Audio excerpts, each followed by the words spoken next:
ಎಲ್ಲರಿಗೂ ಶುಭ ಮುಂಜಾನೆಯ ವಂದನೆಗಳು. ನಾನು ಶ್ರೀಮತಿ ಸಂಗೀತಾ ಶೆಟ್ಟರ್, ಉಪನ್ಯಾಸಕಿ, ENC ವಿಭಾಗ.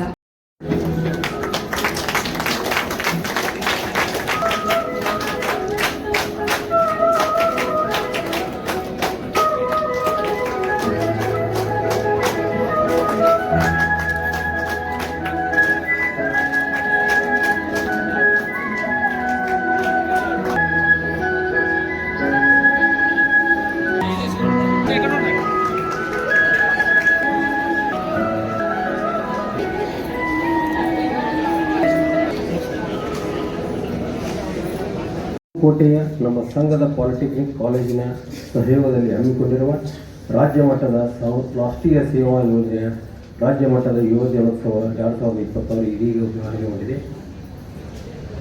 ಕಲಿಕೆಯಲ್ಲಿ ಸೇವೆ ಎಂಬ ಮುಖ್ಯ ಧ್ಯೇಯದೊಂದಿಗೆ ಭಾರತದಲ್ಲಿ ಆರಂಭವಾಗಿರುವ NSS ಸ್ವಯಂ ಸೇವಾ ಘಟಕಗಳು ರಾಷ್ಟ್ರಪಿತ ಮಹಾತ್ಮ ಗಾಂಧೀಜಿಯವರ ಕನಸಿನ ಸಾಕಾರ ರೂಪವಾಗಿವೆ.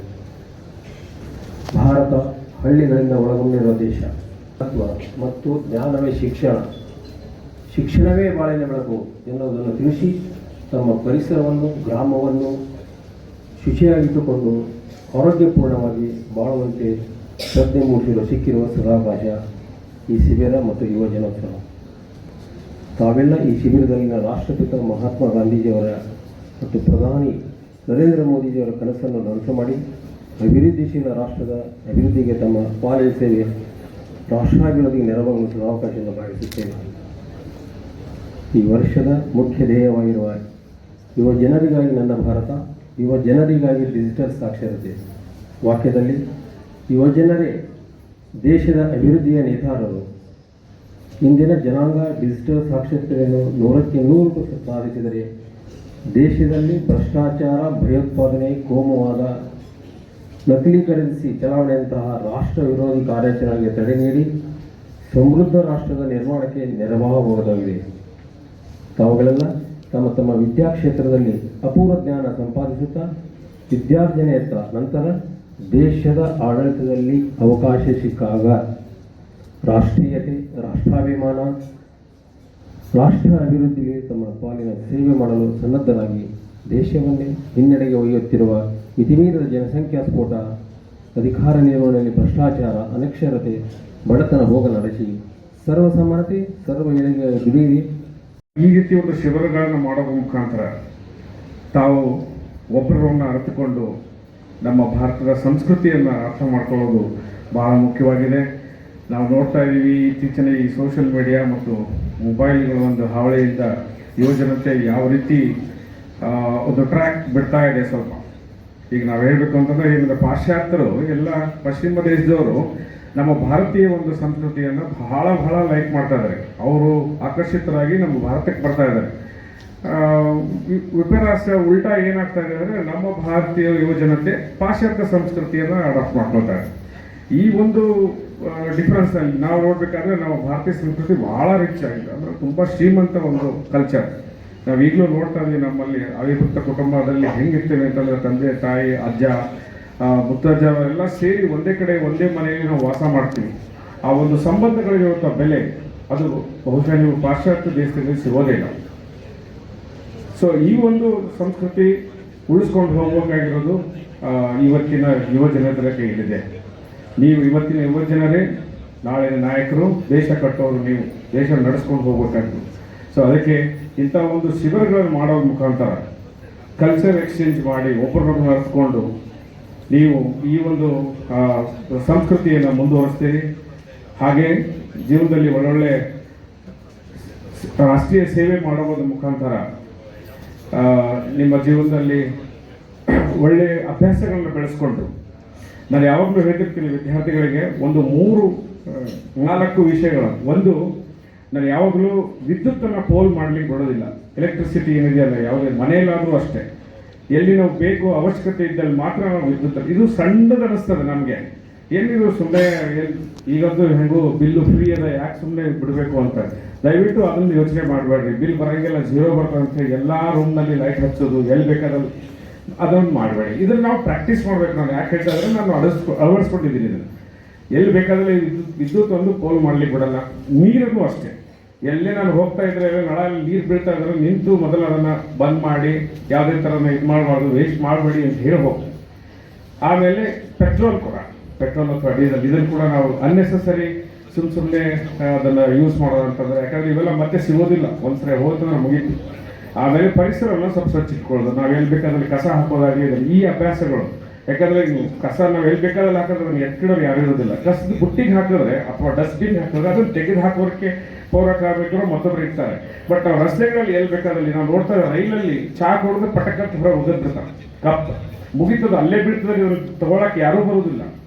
ಸೊ ಅವು ಹಾಗೆ ರೈಲ್ ಹಳಿಗುಂಟ ಕಸಗಳು ಬಿದ್ದಿರ್ತದೆ. ಸೊ ಅದನ್ನು ಯಾರೂ ಸ್ವಚ್ಛ ಮಾಡೋದಿಲ್ಲ. ಅದಕ್ಕೆ ದಯವಿಟ್ಟು ನಾನು ಹೇಳೋದೇನೆಂದರೆ, ನಾವು practice let us start from me ಅಂತ ನಮ್ಮಿಂದ ಒಂದು ಪ್ರಾಕ್ಟೀಸನ್ನು ಮಾಡಿದ್ರೆ ಖಂಡಿತ ಅದು ಮುಂದೆ ಒಂದು ದಿನದಲ್ಲಿ ಅದು ಬೃಹತ್ ಆಕಾರದಲ್ಲಿ ಬೆಳೀತದೆ ಅಂತ ಅನ್ನೋ ಒಂದು ಭಾವನೆ.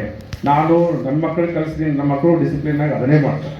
ನಾ ಏನು ಹೇಳ್ಕೊಟ್ಟಿದ್ದೀನಿ ಯಾವುದನ್ನು ಮಾಡೋದಿಲ್ಲ, ಅವರೇನಾದ್ರೆ ನೀಟಾಗಿ ಅದನ್ನು ಫಾಲೋ ಮಾಡ್ತಾರೆ. ಅದಕ್ಕೆ ತಾವುಗಳು ಗೊತ್ತಾಗಿದ್ದೀವಿ. ಯಾಕಂದರೆ ನೀವು ಸೇವೆ ಮಾಡ್ತಾ ಇದ್ರೆ ಸೇವೆ ಮಾಡೋ ಮುಖಾಂತರ ಸೇವ್ ಮಾಡ್ಬೋದು ಅಷ್ಟೇ. ಸೇವ್ ಅಂಡ್ ಸೇವೆಗೆ ಬಹಳ ವ್ಯತ್ಯಾಸ ಇಲ್ಲ. ಸೊ ಆ ರೀತಿಯಾಗಿ ಇವುಗಳನ್ನೆಲ್ಲ ಉಳಿಸ್ಕೊಂಡು ಹೋದ್ವಿ ಅಂದರೆ ಮುಂದಿನ ಜನ್ಮ, ಮುಂದಿನ ಪೀಳಿಗೆಗೆ. ಯಾಕಂದರೆ ನೀರು ಒಂದ್ಸರಿ ಮುಗಿದು ಸ್ವೀಟ್ ವಾಟರ್ ಬಹಳ ಕಡಿಮೆ ಇದೆ, ಕೇವಲ 3% ಇದೆ ನಮ್ಮ ಭೂಮಿ ಮೇಲೆ. 97% ಎಲ್ಲ ಉಪ್ಪು ನೀರು ತಮ್ಗೆ ಗೊತ್ತಿರೋಂಗೆ. ಸೊ ಅದೇನಾದ್ರು ಮುಗೀತು ಅಂತಂದರೆ ಮುಂದಿನ ದಿನಮಾನಗಳಲ್ಲಿ ನಮಗೆ ಈಗಲೇ ಆಲ್ರೆಡಿ ನಾವು ಕೊಂಡ್ಕೊಂಡು ನೀರು ಕುಡಿತಾ ಇದ್ದೀವಿ, 20 ರೂಪಾಯಿ ಲೀಟರ್ ನೀರು ತೊಗೊಂಡು ಕುಡಿತಾ ಇದ್ವಿ, ಮುಂದೆ ಬಹಳ ಕಷ್ಟ ಆಗುತ್ತೆ. ಸೊ ಅದಕ್ಕೆ ಸೇವ್ ವಾಟರ್ ಇದನ್ನೆಲ್ಲ ಮಾಡ್ಕೊಂಡು ಈವೆಲ್ಲ ಪ್ರಾಕ್ಟೀಸ್ಗಳನ್ನು ನೀವು NSS ಕಾರ್ಯಕ್ರಮಗಳಲ್ಲಿ, ನೀವು ಕ್ಯಾಂಪ್ಗಳಲ್ಲಿ ಇವೆಲ್ಲ ಮಾಡಿ ಹಳ್ಳಿ ಜನಗಳಿಗೆ, ಸಮಾಜಕ್ಕೆ ನೀವು ಒಳ್ಳೆ ಸಂದೇಶಗಳನ್ನು ಕೊಡ್ತಿದ್ದೀರಿ. ಒಂದು ಅಪ್ರಿಷಿಯೇಟಿವ್ ಕೆಲಸಗಳನ್ನು ಮಾಡ್ತಾ ಈ ಶಿಬಿರ 7 ದಿನೋತ್ಸವ 4 ದಿನ ಚೆನ್ನಾಗಿ ಅರ್ಥ ಮಾಡಿಕೊಂಡು ಒಳ್ಳೆ ಹ್ಯಾಬಿಟ್ಸ್ಗಳನ್ನ ಬೆಳೆಸ್ಕೊಂಡು ಮುಂದೆ ದೇಶಕ್ಕೆ ಒಳ್ಳೆ ನಾಗರಿಕರಾಗಿ ಬೆಳೆಸಿರಿ ಅಂತ ನಿಮಗೆಲ್ಲ ಹಾರೈಸ್ತಾ ಸಂಸ್ಕೃತಿಯನ್ನು ಉಳಿಸಿಕೊಂಡು ಬೆಳೆಸಿಕೊಂಡು ಹೋಗುವ ಕಾರ್ಯದಲ್ಲಿ ಯುವಕರ ಪಾತ್ರ ಬಹಳ ಮುಖ್ಯ ಎಂದು ಹೇಳಿದ. ಅದೇ ರೀತಿ ಯುವಕರು ಸಾಮಾಜಿಕ ಜವಾಬ್ದಾರಿಯನ್ನು ಅರಿತು ಚವ್ಹಾಣ್ ಸರ್ ಅವರು ಒಂದು ಮಾತನ್ನು ಹೇಳಿದ್ರು, ಏನಂತಂದರೆ ನೀರನ್ನು ನಾವು ಉಳಿಸ್ಬೇಕು, ವಿದ್ಯುತ್ತನ್ನು ಉಳಿಸ್ಬೇಕು. ಇದು ಎಲ್ಲ ರಿಸೋರ್ಸಸ್ ಏನಾದರೆ all these resources are limited and exhaustible. ಎಲ್ಲ ರಿಸೋರ್ಸಸ್ಸು ಒಂದು ಕಾಲಕ್ಕೆ ಹೇಳ್ತಿದ್ರು, ಈ ಚಾರ್ಕೋಲ್ ಅಂತ ಏನು ಹೇಳ್ತೀವಿ ನಾವು, ಆ ಚಾರ್ಕೋಲ್ ಭೂಮಿ ಮೇಲೆ ಸಿಗ್ತಿತ್ತು, ಈಗ ಆಳವಾದ ಗಣಿಗಳೊಳಗೆ ಹೋಗಿ ನಾವು ಅದನ್ನು ತೆಗಿಬೇಕಾಗಿದೆ. ಆ ರಿಸೋರ್ಸಸ್ ಒಂದ್ಸರಿ ಎಕ್ಸಾಸ್ಟ್ ಆಗಿಬಿಟ್ರೆ ಮುಂದೆ ಭಾಳ ಕಷ್ಟ ಆಗ್ತದೆ. ಅದರ ಸಂಬಂಧ ಈಗ ಏನು ಮಾಡ್ಯಾರೆ, ರಿನ್ಯೂವಬಲ್ ಎನರ್ಜಿ ಅನ್ನೋದು, ರಿನ್ಯೂವಬಲ್ ರಿಸೋರ್ಸಸ್ ಬಗ್ಗೆ ಹೆಚ್ಚು ಒತ್ತು ಕೊಡ್ತಾ ಇದ್ದಾರೆ. ಅದರ ಜೊತೆಗೆ ಈಗ ನಾವು ಯುವಕರು, ನೀವೆಲ್ಲರೂ ಯುವಕರು ಅಂತಂದ್ರೆ ಎಷ್ಟು ಏಜ್ ಗ್ರೂಪು ಅನ್ನೋದು ಏನು ಗೊತ್ತಿಲ್ಲ ನಮಗೆ. ಸುಮಾರು 18ರಿಂದ 40 ಮಟ್ಟ ಯುವಕರು ಅಂತ ಹೇಳ್ಬೋದು. ಮತ್ತು NSS ಆರ್ಗನೈಜೇಷನ್ ಅಂದರೆ ವಾಲಂಟಿಯರ್ ಆರ್ಗನೈಜೇಷನ್. ನೀವು ಸಾಕಷ್ಟು ಸಲ ನಮಗೆ ಆಕ್ವಾ ಕಾಲೇಜ್ ಇದ್ದಿರ್ಬೋದು, ಬೇರೆ ಕಾಲೇಜವ್ರು ಇದ್ದಿರ್ಬೋದು, ಏನಾದರೂ ಪ್ರಕೃತಿ ವಿಕೋಪವಾದಾಗ ಸಾಕಷ್ಟು ಸೇವೆಯನ್ನು ಮಾಡಿರಿ. ಅದನ್ನು ಕಲಿಸೋದನ್ನೇ ಇಲ್ಲಿ ಮುಖ್ಯ ಉದ್ದೇಶ. ಆನಂತರ अपने उद्देश्य के लिए आयोजित किया गया है, उसमें आप अधिक से अधिक भागीदारी करेंगे, पार्टिसिपेट करेंगे, वो सिखाएंगे। जैसा कि NSS का उद्देश्य है समाज सेवा के माध्यम से व्यक्तित्व का विकास। निश्चित ही इस कार्यक्रम में आप अपना पर्सनालिटी डेवलप करेंगे, एक दूसरे से सीखेंगे और अच्छी बात है वह इस कार्यक्रम को सफल बनाने में अपना महत्वपूर्ण सहयोग देंगे, तभी यह कार्यक्रम सफल हो पाएगा। और यह कार्यक्रम जो है आप ही के लिए है, आपका है और आप ही को सफल बनाना है। ಪಾಲಿಟೆಕ್ನಿಕ್ ಸಂಸ್ಥೆಗೆ ನಾನು ಯುವ ಸಬಲೀಕರಣ ಮತ್ತು ಕ್ರೀಡಾ ಇಲಾಖೆ ರಾಜ್ಯ NSS ಕೋಶದ ಪರವಾಗಿ ಅಭಿನಂದನೆಯನ್ನು ಸಲ್ಲಿಸ್ತೇನೆ. ಬಹಳ ಯಶಸ್ವಿಯಾಗಿ ಈ ಒಂದು ಕಾರ್ಯಕ್ರಮವನ್ನು ಆಯೋಜನೆ ಮಾಡ್ತಾ ಇದ್ದಾರೆ. ತಮ್ಮ ಎಲ್ಲ ಆಯೋಜಕರಿಗೆ ನಾನು ಅಭಿನಂದನೆಯನ್ನು ಸಲ್ಲಿಸ್ತಾ ಇದ್ದೀನಿ. ಸ್ನೇಹಿತರೆ, ಶಿಕ್ಷಣದ ಜೊತೆ ಸೇವೆ, ಸೇವೆಯೊಂದಿಗೆ ವ್ಯಕ್ತಿತ್ವ ವಿಕಾಸನ ಎಂಬ 2 ಧ್ಯೇಯೋದ್ದೇಶಗಳನ್ನು ಇಟ್ಕೊಂಡು 1969ರಲ್ಲಿ ಸ್ಥಾಪನೆಯಾದಂಥ NSS ಕೇವಲ 40,000 ಜನ ವಿದ್ಯಾರ್ಥಿಗಳನ್ನು ಹೊಂದಿತ್ತು. NSS 1969ರಲ್ಲಿ 40,000, ಇಡೀ ದೇಶದಲ್ಲಿ 40,000 ವಿದ್ಯಾರ್ಥಿಗಳನ್ನ ಹೊಂದಿತ್ತು. ಆದರೆ ಇವತ್ತು ಇಡೀ ದೇಶದಲ್ಲಿ 45 ಲಕ್ಷಕ್ಕೂ ಹೆಚ್ಚು ಸ್ವಯಂ ಸೇವಕರನ್ನ ಹೊಂದಿರುವಂತ ಏಕೈಕ ಒಂದು ಬೃಹತ್ ಆದಂತಹ ಒಂದು ಯುವ ಸಂಘಟನೆ ಯಾವ್ದಾದ್ರು ಇದೆ ಅಂತ ಹೇಳಿದ್ರೆ ಅದು ನಮ್ಮ NSS ಅಂತ ಹೇಳೋದಕ್ಕೆ ನಾನು ಇಷ್ಟಪಡ್ತೀನಿ ಸ್ನೇಹಿತರೆ. ಅದರಲ್ಲೂ ಕೂಡ ನನಗೆ ಬಹಳ ಹೆಮ್ಮೆ ಇದೆ. ಕರ್ನಾಟಕ ಅತಿ ಹೆಚ್ಚು ಸ್ವಯಂ ಸೇವಕರನ್ನ ಹೊಂದಿರುವಂತದ್ದು, 6.5 ಲಕ್ಷ ಸ್ವಯಂ ಸೇವಕರನ್ನ ಹೊಂದಿರುವಂತದ್ದು ಕರ್ನಾಟಕ ಅಂತ ನಾನು ಹೇಳೋದಕ್ಕೆ ಇಷ್ಟಪಡ್ತಾ ಇದ್ದೀನಿ. ನಾನು ಏನಕ್ಕೆ ನಂಬರ್ಸ್ಗಳನ್ನ ಹೇಳ್ತಾ ಇದ್ದೀನಿ ಅಂತ ಹೇಳಿದ್ರೆ, ಇದು ಕೇವಲ ಬರೀ ಸಂಖ್ಯೆಯನ್ನು ಹೇಳಿ ನಾವು ಹೇಳೋದಕ್ಕಲ್ಲ ಇದು. ಯಾಕೆ ಅಂತ ಹೇಳಿದ್ರೆ ಪ್ರತಿಯೊಬ್ಬ NSS ಸ್ವಯಂ ಸೇವಕರು ಕೂಡ ಅವನ ಜೀವನ ಪರ್ಯಂತವಾಗೂ ಕೂಡ ಒಂದು ಸೇವೆಯನ್ನು ಅವನು ತನ್ನಲ್ಲಿ ತೊಡಗಿಸ್ಕೊಂಡಿರ್ತಾನೆ. ಒಂದು ಸಮಾಜದಲ್ಲಿ ಒಂದು ಜವಾಬ್ದಾರಿಯುತ ನಾಗರಿಕರನ್ನಾಗಿ ಅವ್ರನ್ನ ನಾವು ನಿರ್ಮಾಣ ಮಾಡೋದಕ್ಕೆ ನಾವು ಈ ರೀತಿಯಾದಂತಹ ಕಾರ್ಯಕ್ರಮಗಳನ್ನು ನಾವು ಅನ್ಕೋತಾ ಇದ್ದೀವಿ ಸ್ನೇಹಿತರೆ. ಯುವ ಸಬಲೀಕರಣ ಮತ್ತು ಕ್ರೀಡಾ ಇಲಾಖೆ ರಾಜ್ಯ NSS ಕೋಶದ ಪರವಾಗಿ ಕಡೆಯಿಂದ ನಾವು ವಿವಿಧ ಭಾಗಗಳಿಗೆ ನಾವು ಹಂಚಿಕೆ ಮಾಡ್ತೀವಿ. ಅದೇ ರೀತಿ ಈ ಸರಿ DTEಗೆ ನಾವು ಹಂಚಿಕೆಯನ್ನ ಕೊಟ್ವಿ. ಅವರು ಈ ಭಾಗದಲ್ಲಿ ಇಲ್ಲಿ ಈ ಒಂದು ಯುವ ದಿನೋತ್ಸವವನ್ನು ಆಯೋಜನೆ ಮಾಡ್ತಾ ಇದ್ದಾರೆ.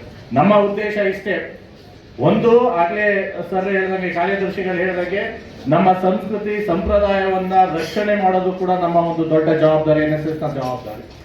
ಅದರ ಜೊತೆಗೆ ನಾವು ಮುಂದಿನ ಪೀಳಿಗೆಗೆ ನಮ್ಮ ಸಂಸ್ಕೃತಿಯನ್ನ ಕಾಪಾಡುವಂಥದ್ದು ಕೂಡ ನಾವು ಕೊಡುಗೆ ಕೊಡೋದು ಕೂಡ ನಮ್ಮ ಮೇಲಿರುವಂತ ಒಂದು ದೊಡ್ಡ ಜವಾಬ್ದಾರಿ ಅಂತ ನಾವಾದ್ರೂ ಭಾವಿಸ್ತಾ ಇದ್ದೇವೆ ಸ್ನೇಹಿತರೆ.